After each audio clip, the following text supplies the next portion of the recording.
Avez-vous déjà réfléchi à ce que signifie réellement la phrase de David, « Le Seigneur est mon berger, je ne manquerai de rien » ? Et si je vous disais que cette simple ligne contient un secret profond et transformateur ? Il ne s'agit pas seulement d'un verset à réciter dans les moments de détresse, mais d'une révélation qui peut changer la manière dont vous percevez votre vie, vos défis et votre confiance en Dieu. Le psaume 23, largement cité et apprécié, demeure pour beaucoup un trésor caché, rempli de sagesse, attendant d'être découvert. Aujourd'hui, je souhaite partager avec vous une vérité profonde qui pourrait changer votre vie. Le psaume 23 n'est pas seulement une source de consolation dans les moments de difficulté, mais un guide pour vivre une vie de confiance, de paix et de protection divine. En allant au-delà des mots que nous connaissons, nous percevons une compréhension plus riche de qui est Dieu et de notre place devant lui. Ce psaume ne se limite pas à la consolation dans les moments difficiles, il parle d'autonomisation, de provision et de paix. L'invitation de Dieu est claire, vivez pleinement ses promesses. Êtes-vous prêt à découvrir le secret qui pourrait transformer votre vision de la vie ? Si oui, suivez-moi. Ensemble, nous allons plonger dans la profondeur de ce psaume et explorer comment il peut renouveler votre foi. La phrase d'ouverture, « Le Seigneur est mon berger, je ne manquerai de rien », va bien au-delà d'une simple affirmation. C'est une déclaration de Dieu présent, actif et attentionné dans nos vies. Le choix de David d'utiliser le mot « berger » est personnel et significatif. Il reflète un soin, un leadership et une direction intime. Imaginez un berger qui ne regarde pas de loin, mais qui vit avec ses brebis, connaît leurs besoins et les protège. Dieu, notre berger, ne nous observe pas de loin, il est présent, nous guidant et prenant soin de nous avec amour et proximité. Pour David, être berger signifiait comprendre le terrain, les dangers et les besoins de ses brebis. Lorsqu'il dit « Le Seigneur est mon berger », il fait une déclaration audacieuse, Dieu est personnellement impliqué dans nos vies.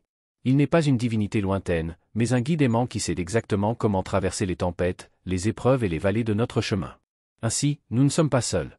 Le berger est avec nous, guidant notre route, toujours présent, nous conduisant avec sagesse. Dans les moments d'incertitude, lorsque le chemin semble sombre et difficile, nous pouvons reposer notre confiance dans la certitude que le Seigneur est avec nous. Il ne nous observe pas de loin, mais marche à nos côtés, nous guidant avec la même attention et le même soin qu'un berger accorde à ses brebis. La promesse « Je ne manquerai de rien » n'est pas une simple affirmation sur le fait de la même attention et le même soin qu'un berger accorde à ses brebis. La promesse selon laquelle « Je ne manquerai de rien » n'est pas une simple affirmation concernant l'absence de besoins matériels. C'est une déclaration profonde sur la provision divine dans tous les aspects de notre vie, même dans les moments où tout semble incertain. Lorsque nous avons confiance en Dieu, nous savons qu'il pourvoit non seulement à nos besoins physiques, mais aussi à notre paix intérieure, notre force émotionnelle et notre guidance spirituelle. Je ne manquerai de rien signifie que, même dans les périodes de vide, Dieu est là, fidèle pour répondre à chaque aspect de notre existence. Cette confiance nous libère du stress et de la peur, sachant que nous ne sommes pas responsables de tout. Dieu prend soin de nous. Quand nous traversons des moments difficiles, lorsque le chemin semble parsemé d'obstacles insurmontables, la promesse de la présence de Dieu devient notre ancrage. Il ne nous abandonne jamais. Comme un berger qui prend soin de ses brebis, Dieu nous guide avec une patience infinie et une tendresse sans limite. Il connaît le chemin, même lorsqu'il est obscur, et il nous conduit avec sagesse à travers chaque épreuve. Lorsque vous faites face à des moments d'incertitude ou de peur, rappelez-vous que vous n'êtes pas seul. Dieu marche avec vous à chaque étape. La présence divine transforme non seulement les épreuves que nous traversons, mais elle nous assure que nous sommes accompagnés, protégés et soutenus à chaque instant.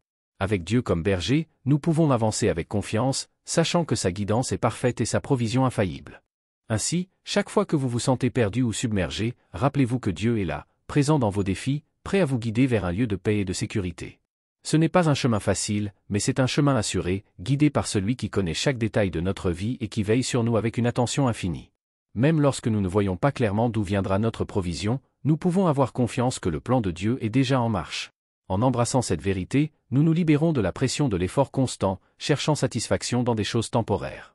Nous comprenons que notre véritable satisfaction réside dans la confiance en la provision de Dieu et en son temps parfait. Maintenant, je vous invite à réfléchir, dans quelle zone de ma vie suis-je prisonnier de la peur du manque ? Où suis-je en train d'essayer de tout contrôler par mes propres forces ? Ce sont là les domaines où vous pouvez inviter Dieu à être votre berger, en ayant confiance qu'il pourvoira, guidera et subviendra à tous vos besoins. La phrase « Il me fait reposer dans des prés verdoyants » ne parle pas seulement de repos physique, mais d'une restauration profonde de notre âme. Nous vivons dans un monde où se reposer semble presque un luxe. Nous sommes constamment poussés à travailler davantage, à en faire plus et à ne jamais nous arrêter. Cependant, l'invitation de Dieu pour nous est différente, il nous appelle à nous arrêter, à respirer et à trouver du repos dans sa présence. David a choisi l'image des prés verdoyants pour une raison. Ce sont des lieux d'abondance, de tranquillité et de nutrition spirituelle. Dieu ne nous conduit pas vers des endroits arides ou désolés, mais vers des lieux où nous trouvons de la nourriture pour notre âme et de la paix pour notre cœur. Se reposer sous les soins de Dieu n'est pas de la passivité, mais une restauration active de notre essence. En nous reposant, nous reconnaissons que notre soutien ne vient pas de nos propres efforts, mais de la grâce divine. S'arrêter et faire confiance au Seigneur est un acte d'adoration.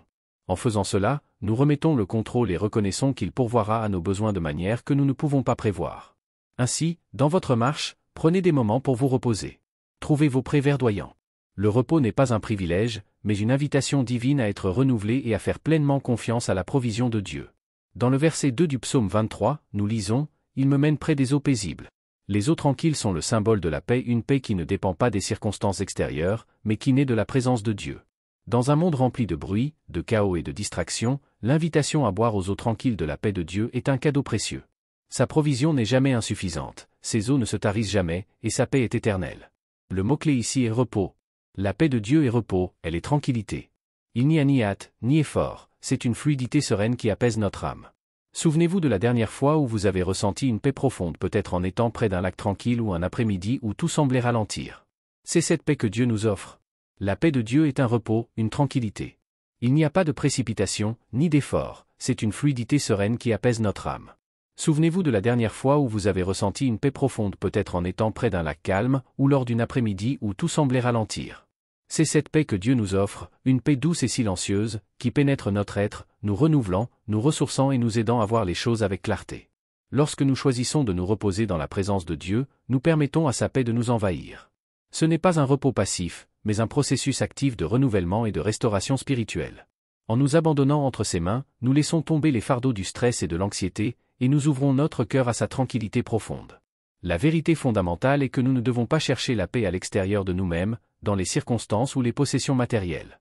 La paix de Dieu est une paix qui transcende tout cela, une paix qui nous habite, quelles que soient les tempêtes autour de nous. Elle est constante, fiable et inaltérable. En nous abandonnant à cette paix, nous trouvons non seulement le repos, mais aussi une nouvelle perspective sur nos défis. Ainsi, le verset 2 du psaume 23 nous invite à boire aux eaux tranquilles de la paix divine, à nous reposer dans ses bras et à permettre à notre âme d'être restaurée. Ce n'est pas une simple pause, c'est un temps d'alignement spirituel, un moment pour reconnecter notre cœur à Dieu et reconnaître qu'il est le seul qui peut nous accorder une paix durable. Alors, prenez le temps de vous arrêter et de vous immerger dans cette paix. Laissez Dieu vous conduire près de ces eaux tranquilles.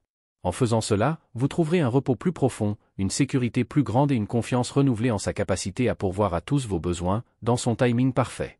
La correction de Dieu n'est pas une punition, mais une expression de son amour. C'est sa manière de nous ramener sur le chemin correct, en nous protégeant des dangers et en nous façonnant selon l'image de ce qu'il nous a créés pour être. Parfois, nous pouvons penser que la correction de Dieu est dure ou difficile, et même y résister. Mais la correction de Dieu est toujours pour notre bien, pour notre restauration et notre croissance. Il est activement impliqué dans nos vies, nous guidant, nous protégeant et nous conduisant vers un endroit sûr. Dans ces moments de correction, ayez confiance que les intentions de Dieu sont pures. Son objectif n'est pas de vous punir, mais de vous faire grandir. Sa discipline est un acte d'amour, veillant à ce que vous ne vous égariez pas, mais que vous marchiez dans la plénitude de votre but dans la vie. Tu prépares une table devant moi, en face de mes ennemis. Cette puissante déclaration de David nous rappelle une vérité que nous oublions souvent. Dieu n'a pas besoin de l'absence d'ennemis pour nous bénir. Il nous bénit bien en face d'eux. L'image ici est profonde. Une table est un lieu de nutrition, de repos et de communion. Dans l'Antiquité, partager un repas était un symbole de paix et d'amitié. Lorsque Dieu prépare une table pour nous en présence de nos ennemis, il déclare que peu importe ce que l'ennemi tente de faire, sa faveur prévaudra. Même au milieu de l'opposition, Dieu prépare un banquet pour nous. Il pourvoit à nos besoins spirituels et physiques en présence de nos défis. Cela nous rappelle que nos vies ne sont pas déterminées par des circonstances extérieures, mais par la provision abondante de Dieu. Aucun ennemi, aucun obstacle, aucune difficulté ne peut empêcher Dieu de nous bénir. Alors, lorsque vous êtes entouré par la négativité, le doute ou l'opposition, souvenez-vous de cela, Dieu prépare une table devant vous. Il pourvoit à tout ce dont vous avez besoin, et ses bénédictions sont abondantes. Vous n'avez pas besoin d'attendre que la tempête passe pour expérimenter la bonté de Dieu. Il est déjà là, juste devant vous. Tu oins ma tête d'huile, et mon calice déborde. À l'époque biblique, oindre avec de l'huile était un symbole de faveur, de bénédiction et d'appel. Lorsqu'une personne était ointe d'huile, c'était une déclaration qu'elle avait été choisie et mise à part pour un but spécial. Le fait que Dieu oigne notre tête d'huile est un signe que nous sommes choisis, aimés et marqués pour sa faveur. Le débordement du calice parle des bénédictions abondantes que Dieu répand dans nos vies. Un calice qui déborde n'est pas un calice qui satisfait simplement nos besoins. Calice parle des bénédictions abondantes que Dieu répand dans nos vies. Une coupe qui déborde n'est pas simplement une coupe qui satisfait nos besoins. C'est une coupe remplie au-delà de toute mesure, un flot incessant de grâce et de bienfaits qui va bien au-delà de ce que nous pourrions demander ou imaginer. Lorsque Dieu bénit notre vie, il ne se contente pas de répondre à nos demandes les plus urgentes. Au contraire, il nous donne plus que ce que nous pouvons contenir. Ces bénédictions ne sont pas seulement suffisantes, elles sont excédentaires. Elles débordent, touchant non seulement notre vie, mais aussi celle des autres autour de nous. Ce débordement est une expression tangible de la générosité infinie de Dieu. Il veut que nous expérimentions sa bonté d'une manière si abondante qu'elle affecte chaque aspect de notre existence. Cela va au-delà de la prospérité matérielle. Il s'agit d'une bénédiction qui touche notre cœur, nos relations, notre santé, et surtout, notre relation avec lui. Ainsi, lorsque nous acceptons que Dieu huile notre tête et que notre calice déborde, nous devons comprendre que cela n'est pas seulement une promesse de prospérité, mais une invitation à vivre dans l'extravagance de l'amour de Dieu. Il nous appelle à vivre dans la reconnaissance de tout ce qu'il nous donne, à partager ce débordement avec les autres, et à permettre à sa bénédiction de se manifester de manière visible dans nos vies. En fin de compte, ce n'est pas simplement une question de recevoir, mais d'expérimenter une vie pleine et en abondance, guidée par l'amour et la provision de Dieu. Dieu prépare une table devant nous, même en présence de nos ennemis, pour nous rappeler que rien ni personne ne peut interférer avec son plan pour nous. Nous sommes bénis, protégés et aimés, toujours sous son regard bienveillant et son provision abondante. Il y a une paix à savoir que nous n'avons pas à dépendre de notre propre force. Notre avenir est sécurisé en lui. Notre parcours, nos luttes, nos victoires, tout est entre ses mains. Et la promesse finale est celle-ci: lorsque nous vivons dans sa maison, nous vivons dans sa paix, sa présence et sa provision pour toujours. Que signifie vivre avec cette confiance? Cela signifie vivre avec espoir, sécurité et objectif. Cela signifie que peu importe ce qui se passe aujourd'hui ou dans le futur, nous pouvons être assurés que nous sommes en sécurité dans les mains de Dieu. Nous sommes appelés à vivre avec une perspective éternelle, sachant que le Dieu qui nous guide aujourd'hui est celui qui nous conduira à l'éternité. L'un des aspects les plus profonds du psaume 23 est son thème de l'abondance.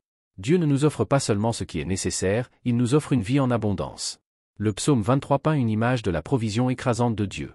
Des pâturages verts, des eaux tranquilles, une table préparée en présence de nos ennemis, un onguent d'huile et une coupe qui déborde. Ce n'est pas une image de pénurie, c'est une image d'excès, des bénédictions débordantes de Dieu dans chaque domaine de notre vie. Dieu ne nous donne pas seulement ce dont nous avons besoin, il nous donne plus qu'assez. Dieu ne nous donne pas seulement ce dont nous avons besoin, il nous donne plus qu'assez. Il ne remplit pas simplement nos coupes, il les fait déborder. Vivre avec la compréhension de l'abondance de Dieu signifie changer notre manière de penser. Dans un monde qui promeut souvent la pénurie, la peur et la compétition, le psaume 23 nous invite à adopter une mentalité d'abondance divine. Nous ne dépendons pas des ressources du monde. Nous sommes soutenus par une source éternelle, un Dieu illimité, généreux et fidèle. Lorsque nous embrassons cette abondance, nous commençons à vivre sans peur. Nous arrêtons d'accumuler, nous cessons de craindre qu'il n'y ait pas assez, et nous commençons à vivre généreusement. C'est le genre de vie abondante auquel Dieu nous appelle. Un type de vie où nous avons confiance qu'il pourvoira toujours, et que sa provision est plus que suffisante pour nous et pour ceux qui nous entourent. Alors, aujourd'hui, prenez un moment pour réfléchir aux bénédictions abondantes de Dieu dans votre vie. Vivez-vous avec un cœur ouvert, confiant dans la provision de Dieu et marchant dans l'abondance qu'il offre? Il est temps de laisser derrière vous la mentalité de pénurie et d'entrer dans la plénitude de ce que Dieu a pour vous. À la fin de notre parcours à travers le psaume 23, je veux vous laisser avec cette question: comment allez-vous permettre aux promesses du psaume 23 de changer votre vie pour toujours? La vérité contenue dans ces. Entrez dans la plénitude de ce que Dieu a pour vous. À mesure que nous arrivons à la fin de notre parcours à travers le psaume 23, je veux vous laisser avec cette question: comment permettrez-vous aux promesses du psaume 23 de changer votre vie pour toujours? La vérité contenue dans ces versets n'est pas simplement une source de consolation ou de réconfort, mais une invitation à vivre dans la plénitude de l'amour et de la provision de Dieu. Le psaume 23 nous rappelle que nous ne devons jamais vivre dans la peur ou le manque. Dieu est notre berger, et en lui, nous avons tout ce dont nous avons besoin. Il nous mène à des pâturages verdoyants, à des eaux tranquilles, et il prépare une table devant nous, même en présence de nos ennemis. Il nous bénit abondamment, et sa grâce est plus que suffisante. Vivre avec cette confiance signifie non seulement croire en la promesse de Dieu, mais aussi expérimenter sa fidélité chaque jour. Cela signifie reconnaître sa présence dans chaque étape de notre parcours, et vivre avec un cœur ouvert à sa provision infinie. Dieu ne nous appelle pas à une vie de survie, mais à une vie d'abondance, où nous pouvons goûter et voir que l'Éternel est bon. Alors, réfléchissez à cela aujourd'hui: comment pouvez-vous ouvrir votre cœur davantage à l'abondance de Dieu? Comment pouvez-vous vivre avec une confiance totale en sa provision, sachant qu'il est toujours avec vous, vous guidant, vous protégeant et vous bénissant? Le psaume 23 nous appelle à une vie pleine, une vie où nous expérimentons la paix, l'espoir et la sécurité, non pas dans nos propres forces, mais dans la grâce abondante de Dieu. Embrassons cette vérité et permettons à la vie de Dieu de déborder en nous et à travers nous, pour sa gloire et notre bien-être éternel.